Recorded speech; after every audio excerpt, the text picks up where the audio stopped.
right. Welcome to the Messengers Podcast. I'm Chris Searles. I'm Rob Seifert. Today we're going to talk a little bit about screening your clients, finding your niche, and kind of learning when to say no. We've had some conversations recently. Rob and I think, both matured a little bit in our ability to do this. I think it's something that a lot of entrepreneurs and small businesses struggle with, right? Is you have an opportunity to do a job and get paid for it, and doesn't really fit. It's not really something that you should be doing or should want to be doing, but it's hard to say no. I mean, cash in the bank is cash in the bank. So, Yeah. We've certainly had a past of doing that from time to time, and have had it come up recently as well. Yeah, that's how the topic came up, internal conversations about, whether we should take clients on or not, and how to evaluate it, based on the effort and the time spent on each client. Really has to be, something everybody's aware of in the company so that, we're not spinning our wheels for no reason.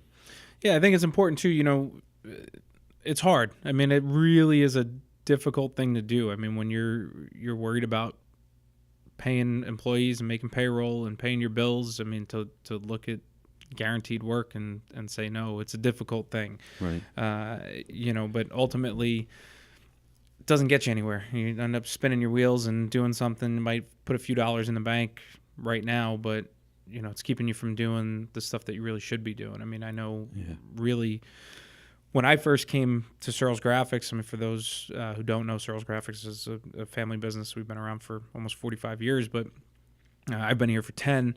And when I first came in after selling my previous company to the digital side of things, to kind of bring that here to Searles Graphics, whether it's digital marketing, social media services, digital advertising, web design development, software development, we really kind of became the go-to technical call, or really I should say I became the go-to technical call for all of our clients. I mean, we had, anybody that needed anything that had to do with technology, I was their first phone call. And for a while, we took a lot of that work on. We did some, network build-outs. We did, I was buying computers and sourcing tech and doing all that for my clients, and it really had nothing to do with what our core business was and who we are as a company. But when you're trying to build a side of your business and you want to become a trusted advisor to your clients, it's kind of hard to say no. But it was stuff that we should have said no to. We should have not really done that, and really in the long run it only caused more headaches than problems that it solved. But and we've stopped doing that. We don't. So don't call me for your network build out in your office. Right, yeah. It kind of, creeps along and grows the scale of things you have to do when you can't say no. In my experience, I find that with clients that are, time-intensive clients, people that just, we're not like a law office here. We don't bill for every minute we're on the phone with someone because there's a line to be drawn between customer service and, part of that. And our philosophy has been that, we put that effort into it, as part of an overall job. So we're not going to bill for our time when we probably could, because a lot of it is consulting and free advice in terms of marketing and helping people design plans. Well, that came up recently for you, right? Where you had a client that kind of came from our sales department, that was gonna, obviously, I mean, from sales, that's one of the issues that you're always gonna have to deal with, and that kind of thing is, sales wants to make a sale. They don't want to say no. There's nobody in sales that's gonna take somebody saying, yeah, this isn't a good client for us, and be happy about it, right? I mean, they've put the work in, they put the effort in, they've, gotten through a door and have the opportunity. So, it's hard from that standpoint too. You also don't want, you have somebody that's putting a lot of work in that is ideally going to make a commission on that job, and to hear that, no, it's not really something that works for us is difficult, right? But you just had that just yesterday. Yeah, right. Yeah, no, our sales rep came to me with with a client that wanted to do a print project, and essentially what it boiled down to was they wanted to print something that resembled a CVS flyer that you find in the grocery store. And something that could be done at Staples. Right, right. Not the type of project we normally take. And I had the conversation with the sales rep and told them it's probably not a project for us. But she was kind of determined to, to get the client on board, which is understandable. But again, we're talking about, evaluating the worth of the client and the effort involved. And further in the conversation, it was determined, that the client really didn't have a very big budget. And not that we don't take clients with smaller projects and smaller budgets, but it didn't seem like it was a good fit for our company. She wasn't looking for the services we offered. Well, and it's got, it plays to our reputation too, right? And we get that a lot when we get clients who've been pricing out cheap printing on the internet, and we know what they're going to get, and they may not know what they're going to get when they do that. And sometimes it's absolutely the right way to go for certain clients, and sometimes it's not. But we kind of always know that when that comes in, it's, if that's what somebody's comparing it to, that there's likely, depending on the size of the job, likely they're going to find it cheaper online. The question is, do they value everything else that we offer that you can't get when you go there? And what does that do to our reputation if we are constantly competing and it just becomes a price game? Right. That's not what we're about. That's not who we are. That's not what our niche is. We don't go after clients who are solely shopping only based on price because of all the things that you just talked about. Everything else that we do that we don't bill for, or the value that we do add to those clients that doesn't really come through as a line item or as an item through when somebody's looking for a quote. But that's part of why we might need to charge more for a certain job, because at some point you have to make your money somewhere. Right, right. Yeah, no, that's a constant. That's a constant explanation I have to make to clients in meetings. When we have our initial meetings, just to kind of disclose that we're, if they're coming in here for business cards, that we're not going to be competitive with online companies that just do gang run print jobs and cheap quality. We're a different kind of company. Quality is important, and customer service is a big part of it. Or just the ability to come in and sit down and actually take a look through a stock book and pick what works best for you and your organization, rather than shopping online where you can't. Right. It's hard. You're buying a product that you are giving out to people so that they can feel it and touch it and experience it, but you're not getting to do that yourself before you buy it.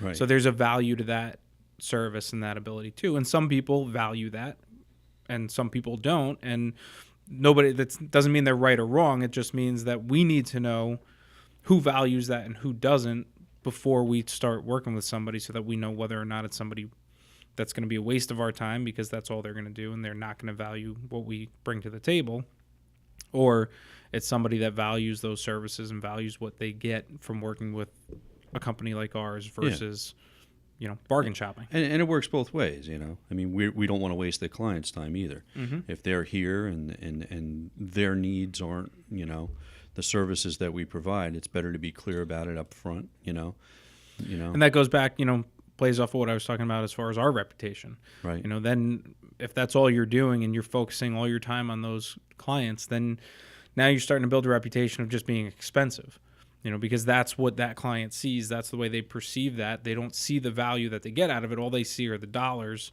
and they say, well, they're expensive for the same thing that I get somewhere else. And those aren't the clients that we want putting that word out on the street. We want the clients that are going to say, no, they're not expensive. They're completely reasonable, and they provide an awesome service for what you pay. And that's where we want to focus our time. Sure. Right? Yeah, it helps. And we see it with our clients too a lot, right? Didn't you just met with somebody just a couple days ago about one of our nursery clients, right? Yep. Who yes, was talking about the same thing. Yep, within his industry, he has to deal with the same thing. I'm sure a lot of people in different industries do. I mean, he he was talking about the value of a customer and the time spent. He spoke about dealing with as a nursery. He deals with landscaping a plant companies. nursery, not a Right. Yeah. not a like a nursery school. Yeah, commercial grower and distributor of nursery plants. But he, he finds that he has to spend significantly less time with, say your average landscaper or landscaping company than, say, a landscape designer. The effort that goes into that is a lot more because they're designers. They want to come down and look at all the plants in the field and hand pick them and, kind of work through their project with their project manager there, which takes up a lot of time. So it's, it can be seen across the board and, in our industry and other industries. It's and then important. even then, they're not guaranteeing that they get the job, right? I mean, they're just working with somebody that's designing something and is presenting that to a client as an option and a design. Exactly. And then whoever actually gets that work, who gets to sell that material, and whether or not the client even chooses that design and goes with that client, they might not they might get nothing out of it. So right. It could be the third nursery they visited. So. And the only one that was willing to spend the time. I mean, we see that here a lot, right? Where somebody will go to, they'll go get 3 different quotes, and we sit down and we spend the time to walk them through and really drill down into what they need and what they want. And then they take that somewhere else and they say, well, somebody gave me a cheaper price, right. By $100, $200, and they go there and you look and go, but that's why you're going to pay the $100 more, because we did that for you when nobody else was going to do that for you. And we didn't bill you for it. We didn't charge you for it. And now all of a sudden you're going to take what we just did. Right. Yeah. That just happened with down the road. That just happened with a big print project. We were pricing out for a big college on Long Island. And at the end of the project, I guess they were quoting it out with a few other companies, and we didn't get it. And I questioned why. And this was thousands of dollars involved in this project and a lot of effort involved in the quote. And I asked, just so we can evaluate our pricing and stay competitive, if they could just let us know if the quote was a matter of pricing. And they got back to me and said yes. And they said it came down to a couple $100 that we didn't get the quote for it. Right. And during the process of all of it, I consulted them on better stocks, different ways to run the job. I suggested using varnish on a print job to protect the job. And all of these things weren't in the original quote. So, we're trying to offer more here and do quality work. And sometimes, we're spinning our wheels and someone else is getting the bid because they're $200 cheaper. And it can get a little frustrating. Yeah. And, and again, to kind of bring it back to then knowing who your clients are and knowing who your ideal clients are, it's about trying to identify that if you can. I mean, sometimes you can't, obviously, but I try to identify that as early on as possible so you don't spend that kind of time working for free for somebody that's not going to work with you because now they're going to save $100, $200. Right. And then the opposite's true too. I mean, we had, right now, right before we recorded this, sat down to talk about a job that we're going to turn away. That is a huge job. It probably would be the single biggest job that we do all year. Mm-hmm.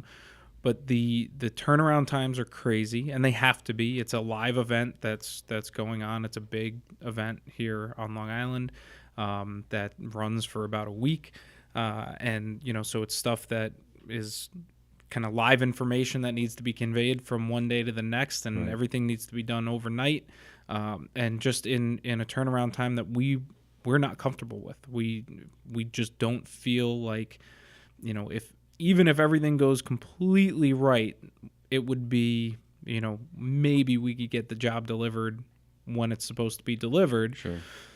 And are you comfortable with that? Can you sleep at night knowing that everything has to go 100% right, and how often does that happen, that everything goes 100% right? Yeah, so, no margin for error. Yeah, so it's not even just about the low end and finding clients that aren't worth your time. It's also about knowing, valuing your peace of mind and knowing on the high end, what are you actually capable of doing? Can you service an account, even if you're going to get it? And, I don't see any reason why we wouldn't get that job if we said, yeah, we'll do it, but we're recommending a competitor because that's what we feel like is what's right for the client and the best way for them to get what they need. Yeah, no, that's it, right? You don't have the staffing, you don't have the equipment, to make the recommendation. That's a fair thing to do for the client, definitely. Yeah. So know when to say no, right? Right. Sometimes it's you're a lot better Yeah, it's saying hard. no and spending your time on stuff that is more in line with who you are, what you do, and what your niche is. Know your niche, know your market, know your customers, and know when to say no. I'll try.